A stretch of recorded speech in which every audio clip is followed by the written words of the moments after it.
National highway authority of India ने देश भर में टोल टैक्स में बढ़ोतरी कर दी है।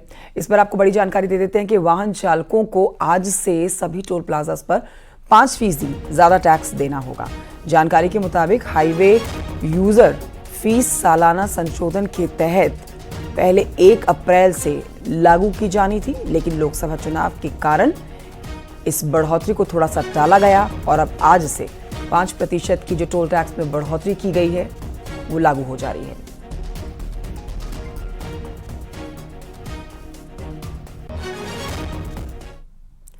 लोकसभा चुनाव में वोटिंग के बाद अब नतीजों पर सबकी निगाहें हैं। लोकसभा चुनाव संपन्न होने के बाद चुनाव आयोग आज प्रेस कॉन्फ्रेंस करेगा। दोपहर 12:30 बजे चुनाव आयोग की ये प्रेस कॉन्फ्रेंस होनी है। मतगणना को लेकर चुनाव आयोग तैयारियों पर जानकारी देगा।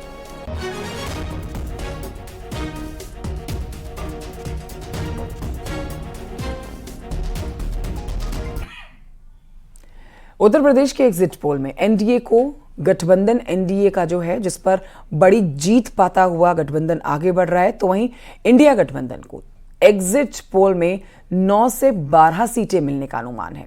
ऐसे में वो कौन कौन से फैक्टर्स हैं जो मोदी योगी की जोड़ी पर मोहर लगा रहे हैं, समझिए इस रिपोर्ट में।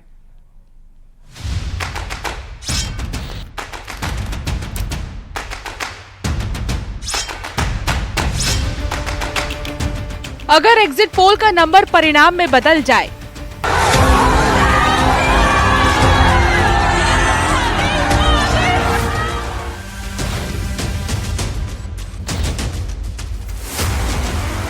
अगर एग्जिट पोल के आंकड़ों पर ईवीएम की मुहर लग जाए,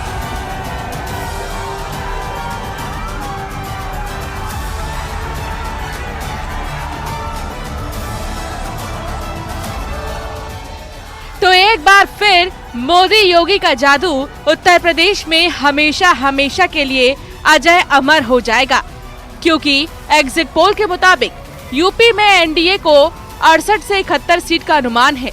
इंडिया गठबंधन को 9 से 12 सीट का अनुमान है।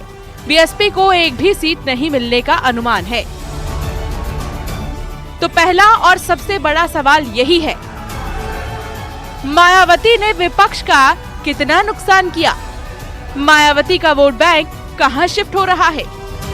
क्योंकि बीजेपी उत्तर प्रदेश में एग्जिट पोल से बेहतर परिणाम की उम्मीद लगा रही है, तो विपक्ष अब भी एग्जिट पोल को हजम नहीं कर पा रहा है। एग्जिट पोल ने ये दिखा दिया कि भारतीय जनता पार्टी प्रचंड बहुमत के साथ तीसरी बार माननीय मोदी जी के नेतृत्व में सरकार बनाने जा रही है और उत्तर प्रदेश में 80 के 80 सीटें राजग गठबंधन भारतीय जनता पार्टी जीतेगा और एक तरफा भारतीय जनता पार्टी चुनाव जीत रही है।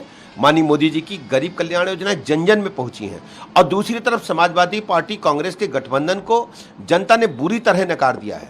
समाजवादी पार्टी की गुंडई राजकता चुनाव में भी खुलेआम दिखी। आप ग्राउंड रियलिटी में जब जाएंगे, जनता के बीच में जाएंगे, तो आपको असलियत पता चलेगा।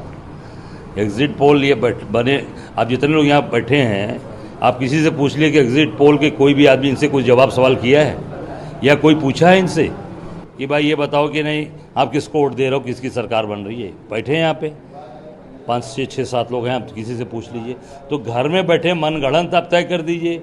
जो योगी और मोदी और इन्होंने काम निशाने 400 पार तो 400 पार है। दरअसल जिस रणनीति के साथ बीजेपी यूपी के मैदान में उतरी, जिस चाणक्य नीति के दम पर अमित शाह ने पहले चरण से आखिरी चरण तक मोर्चा संभाला, जिस प्लानिंग के साथ मोदी योगी की जोड़ी ने रिकॉर्ड चुनावी जनसभाएं की, उसी का असर है कि महिला से लेकर मुस्लिम वोट बैंक तक को भेदने में बीजेपी सफल रही।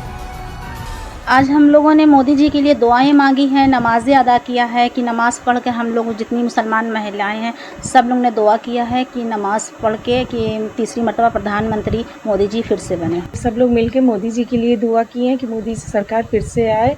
हम लोग चाहते हैं कि वो आके फिर से इससे अच्छा और ज़्यादा काम करें। हालांकि एग्जिट पोल के मुताबिक राम मंदिर, मुस्लिम आरक्षण जैसे मुद्दे भी चुनावी रण में अहम साबित हुए। तभी तो बीजेपी 2014 और 2019 के परिणाम से कहीं आगे निकल रही है, लेकिन विपक्ष को एग्जिट पोल का नंबर अब भी कबूल नहीं। मैं समझती हूँ कि इसमें कोई अतिशयोक्ति नहीं है कि 4 जून को जो रिजल्ट आएंगे वह प्रचंड बहुमत भारतीय जनता पार्टी की सरकार बनने जा रही है और आदरणीय प्रधानमंत्री तिबारा प्रधानमंत्री बनेंगे। विपक्ष को यह पप्पू मेकिंग बंद कर देनी चाहिए और विपक्ष को यह जानना चाहिए that India is a democratic country, हम एक लोकतांत्रिक देश हैं और मीडिया के बारे में इस प्रकार की बात कहना भी मुझे लगता है गुनाह है। ये मनोवैज्ञानिक प्रेस बना रहे हैं। देखिए, हमारा कार्यकर्ता मजबूती के साथ अपनी ड्यूटी पर रहेगा और कहीं पर भी बेईमानी नहीं होने दी जाएगी और इंडिया गठबंधन और समाजवादी पार्टी सरकार बनाएगी। तो क्या यूपी में एक बार फिर मोदी योगी का जादू चल गया? एग्जिट पोल में यूपी में बीजेपी की बड़ी जीत का फैक्टर क्या है? आखिर कैसे एक बार फिर हाथ और साइकिल का साथ कमजोर पड़ने लगा?